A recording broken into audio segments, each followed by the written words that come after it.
va démarrer. Caroline. Notre vision, c'est le partage des savoirs, la mise en zéro et le développement des talents pour la compétitivité et la croissance. On déploie sur 3 axes des privilèges pour nos adhérents, l'innovation et les bonnes pratiques et l'approbation des formations certifiantes. Les banques et la supply chain. Pourquoi? Il est clair que la supply chain est un enjeu clé, est un enjeu stratégique pour toutes les entreprises.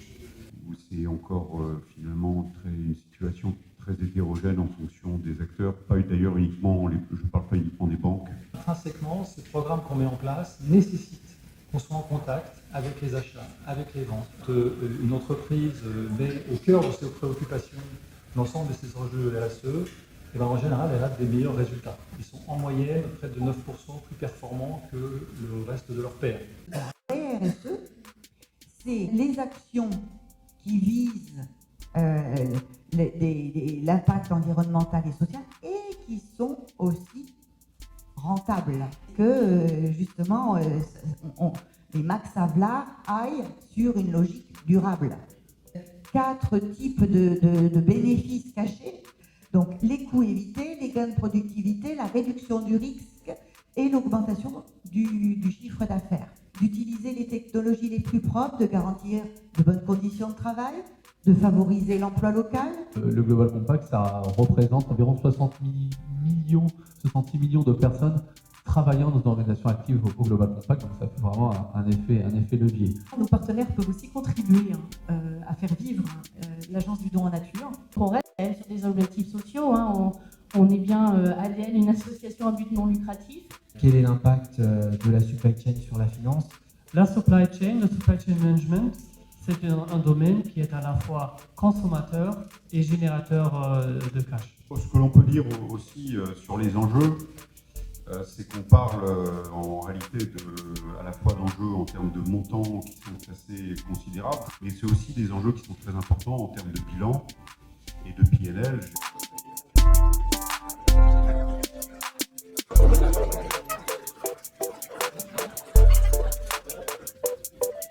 Il y a beaucoup de liens entre ce qu'on fait et notamment la sustainability à travers en fait les solutions qu'on fournit à nos clients. Dans cette présentation, j'essaie de partager surtout avec vous en fait un rapport que l'Amasoft a commandé auprès de l'économiste.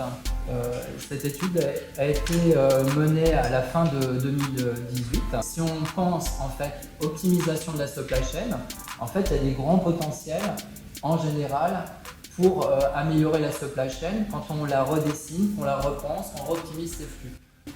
Nous avons depuis des années des actions en faveur de la logistique, ou en tout cas en faveur des acteurs de la logistique. La dynamique direction d'industrie est très favorable au partenariat entre PMI et grandes entreprises. Alors, je vais d'abord vous parler d'une relation qui peut être faite avec la Business Simulation, The Fresh Collection. Je vais ensuite définir ce que c'est que les buffers de compétences et le Demand Driven Skill Model, lier ces compétences avec la compétitivité de l'entreprise. Comme on l'a dit toute la journée, tant que ce que l'on fait ne se voit pas en bas de la bottom line en termes de ROI, l'engouement est... Je vais vous montrer 3 slides. Le flux qui circule rapidement dans l'entreprise, que l'on va pouvoir rapidement obtenir le retour d'investissement. Vous avez tous en tête le modèle MRT2 est totalement restructuré et remplacé par le modèle Demand Driven Adaptive Enterprise. Enfin, la solution apportée par DDMRP, c'est de mettre en place des points de découplage à plusieurs niveaux dans la nomenclature pour pouvoir absorber les flux à plusieurs niveaux dans cette nomenclature.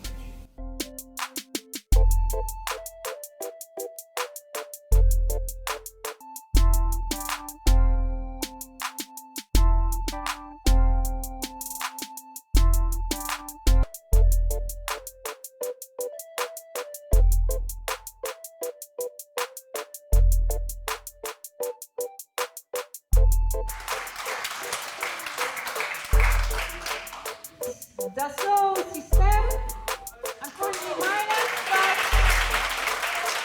very well done too. 7th, Michelin, Thank you.